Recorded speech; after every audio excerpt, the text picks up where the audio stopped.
Quick show of hands. Who likes paying taxes? I love it. Okay, then call me. I'm done, Jen. So here's what we're gonna do high level. We're gonna go over just some tax stuff today that if you aren't thinking about it, probably should start thinking about it, or depending on where you are with your business, it might be the time to start to think about, am I really being the most efficient when it comes to that stuff? What's really important here, so we are not CPAs. Our goal, and we did this at the last event, our goal is to work with your tax professionals or your legal people. We're not here to replace them. Think of us as your CFO to really help coordinate all of those moving parts. So we're gonna get into a couple things today.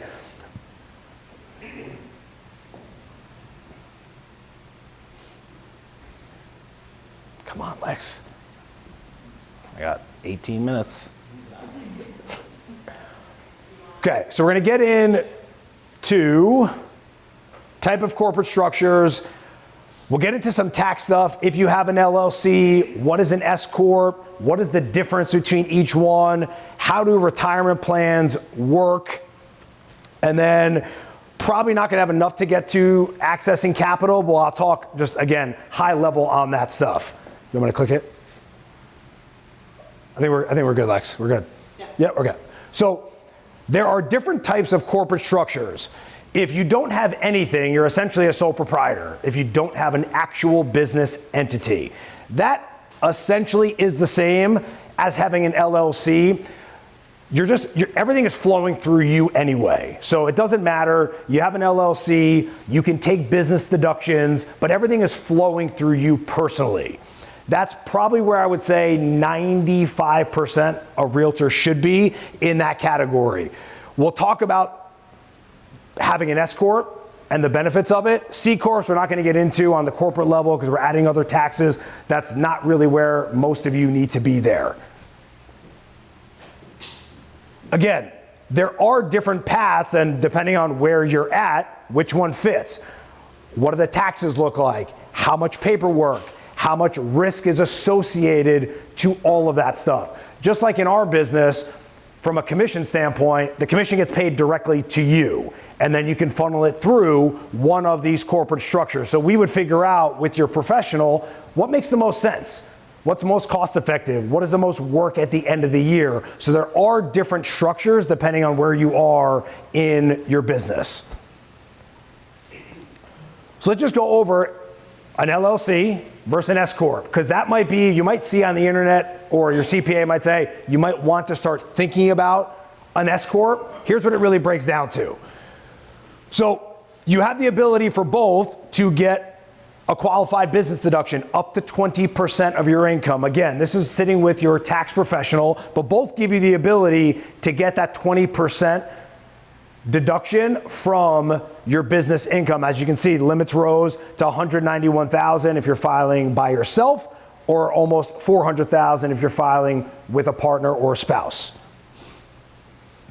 Okay, so the big one here when we talk about LLC versus S Corp is the self-employment tax. So when you have an LLC or make a commission, 1099, it's the worst way to get paid. The worst way, because all of the taxes are on you. All of the self-employment tax, Social Security, and Medicare tax. It's all on you. When you work for a company and get a W-2, they pay for a portion of those taxes. So it automatically comes out. So when you're getting paid, when you make that $10,000 commission or whatever it is when you sell that home, that's not all your money. A portion of that has to be set aside for the government. And a little bit more, because you're not only paying income tax, you're paying all the other tax. So one of the ways, once you get up to a certain level, switching to an S Corp might help you, and we'll show you in the next slide, how you can start to deduct and save some money on taxes. Because you can structure it, again, in this example, you make 200 grand, 100,000 comes as a W-2, and then 100,000 comes as a distribution. So then part of your tax is getting paid for out of your W-2, And then the other distribution, you'd have the other percentage of taxes, and we'll show you what that looks like. This really quick, from a payroll management perspective, if you set up payroll, there's going to be a little bit of a cost there. But once you start scaling your business, those become business deductions. So if you need to set up payroll, either paying for yourself or an admin, part-time people, that's where you'll set this up. If it's just you, you obviously don't need it, but that's where the S Corp would come in, depending on, you could use ADP or paychecks. So that's, again, another business deduction if you need to get to that. So when it comes to saving money on taxes, you can put money into retirement plans in both scenarios, whether you have an LLC or an S. But there are the limits depending on how you get paid. When you have an LLC, you can set up a SEP, a simple, obviously you can do a Roth or an individual IRA, or you can do a solo 401k. So if it's just you and you're making money, you have the ability to set up your own retirement plan through your LLC. Same thing as an S Corp. You can do it all, but then it will be based on what you're paying yourself from a salary perspective. So you might not be able to put away as much money depending on the structure. Next one. So here's an example. What does it look like with having either structure? So here's this example here. You make $250,000. 40% of that income would be going to pay your salary. So on the S Corp side. But here's what it looks like. You make $250,000, your total taxes, being either a sole proprietor or an LLC, you're going to pay $27,000 in taxes, making $250,000. By setting up the S Corp, you take $100,000 as a salary, then $150,000 gets paid to you as a distribution or a dividend. You have $14,000 in the self-employment tax. You save $12,000 in taxes.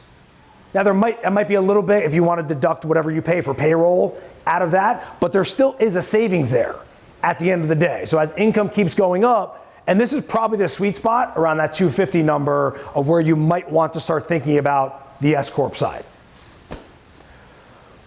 This one, again, a lot of numbers.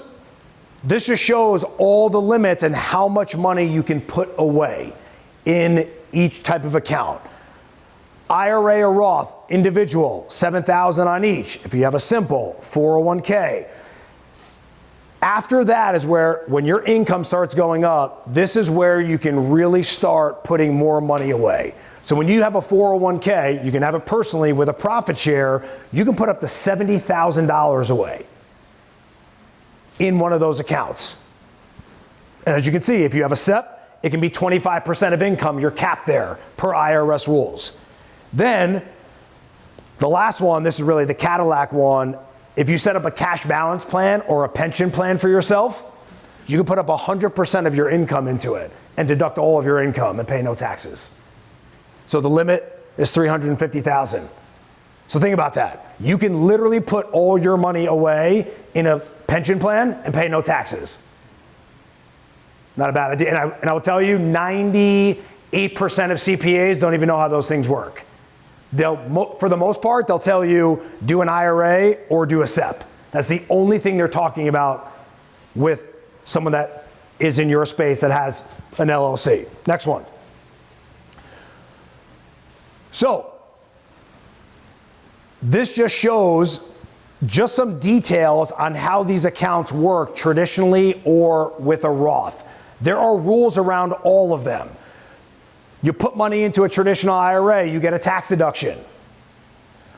Again, as you can start to see, there's no income limits. So it doesn't matter how much money you make, you can put $7,000 into it. But there are rules. You can't touch it until 59 and a half, or you're going to pay a 10% penalty. You also, at 73, have to take money out of the account. Have to, per IRS rules, it's called the required minimum distribution. If you don't take the money out, the government's going to charge you 50% on the amount of money that you, sucks, right? That you would have had to take out. Then, if you still don't take the money out and you leave money to your kids, they have to take it all out within 10 years, and they're going to pay the tax on it.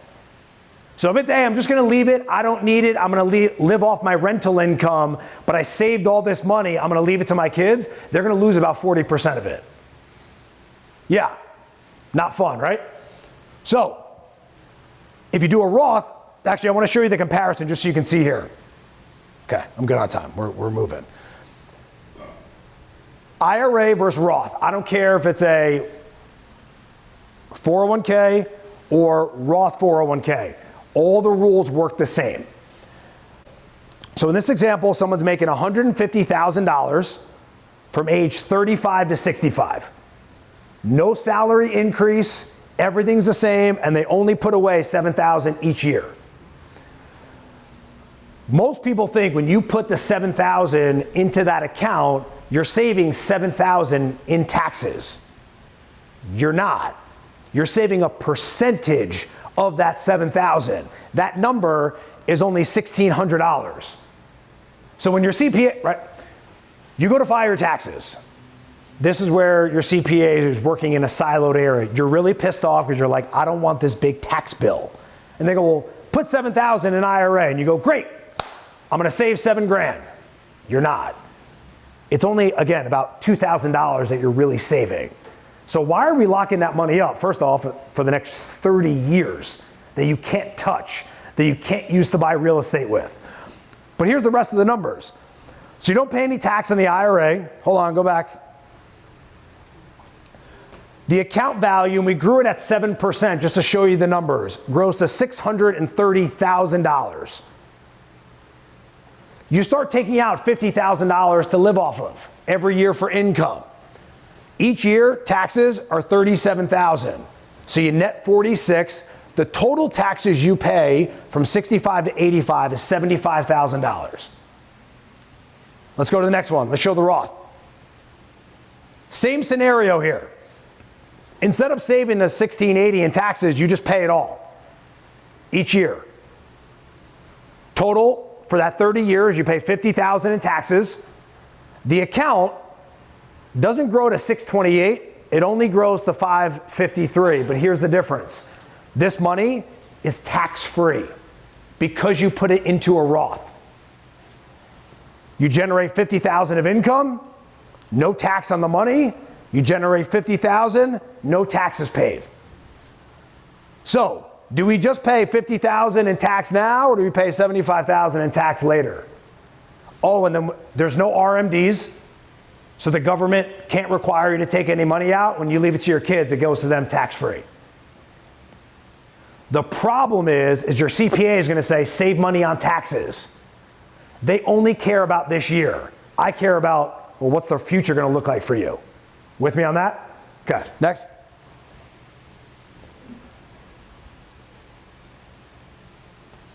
Again here, depending on where you're at, this just shows how much money you can put away. So if you're making 150, your CPA is probably going to say, do a SEP, but you're limited to how much income. You can you can put away $37,500, but if you set up a solo 401k, you can put away $60,500. You can put more money away there. Taxable income goes down, right? Lesser tax liability, you lower your tax bracket. So there are options. You don't just have to do what your CPA tells you, hey, do a SEP, because that's what everyone else does. So depending on where you're at, there's also no cost to a solo 401k either to do. Next. Nope, go to the next one. We're good. Okay, this one, again, this is the Cadillac of retirement plans. You have the ability as a business owner to set up your own pension plan. If everyone went to their work tomorrow, you turn on your email and it said, sign up for the Aligned Team's pension plan, everyone would do it because everyone wants guaranteed income for as long as you live. That's what a pension is. You have the ability to do that on your own and set this up and put it away. Everything's based on age. There are limits, but you can put 100% of your income into that, up to, the current limit is $3.5 million. So if Chris had $3.5 million sitting in his bank account right now, he could cut a check and fully fund his pension plan right now. You'll get a tax deduction of $3.5 million on your income. And then when you retire, you can start to take out income every single year. Now, was that? I said, just do it, Chris. Well, so it's interesting. I wouldn't even tell him to do that because then he loses the tax deduction every year. So we wouldn't even want him to do that. We wanted to fund it slowly so he could take advantage and reduce the income every year. He can just cut me a check for the $3 million if he wants. Okay, next. Okay, whatever you want. Okay, we did this. I'll come back in the beginning of the year to go over this again. We did this last time, but this is important, especially for people in your industry. How do we access money to buy real estate in the most efficient way? Is it efficient to take money out of a savings account or an investment account? We'll get into this more. We'll do it at the beginning of the year to really dive into this and look at the math. We had a little bit more time to do this last time. But any questions on the tax stuff that we covered? Any part about corporate structure, where to put money, or any of that stuff? Yes? You can do multiple, right? You can do like a SEP IRA and a solo 401k. So there's going to be limits on how much you can do. So like, you can't have a 401k and then fund your IRA. You can't, like, they're not going to let you do both and do that. Then there's also income limits. So then we have to be a little creative. If you wanted to do a Roth IRA, then you would do what's called a backdoor Roth, depending on where your income is. So there are limits in how you can do it, but essentially you can be really creative depending on what that corporate structure looks like. Other questions on the tax part? So again, really important here. Getting towards the end of the year, you don't want to wait until March of 2025 when your CPA is like, hey, you got a big tax bill. You want to be having these conversations now. You also have a little bit more flexibility because the rules have changed. You can set up a plan in 2025 for 2024's income. Because you do have a little bit more flexibility now than we did about a year ago where the plan had to be set up. But you don't want to do that. You don't want to have to go on extension and potentially pay interest and penalties. Is it the worst thing in the world? No, but you want to be prepared. Okay? So we're going to end here so I can take my mic off. The only thing I need everyone to do is we just need a feedback form for compliance. It's really annoying. I'm sorry. We just need everyone to fill it out that just you attended today. We need to give it to our compliance department. If you can fill it out, if you want more info, we'll set up a call. We'll have a conversation with you. There's no charge to have that call. If you have any other questions, we're here to help. Okay? Cool. You guys can just pass out the feedback forms. Got them?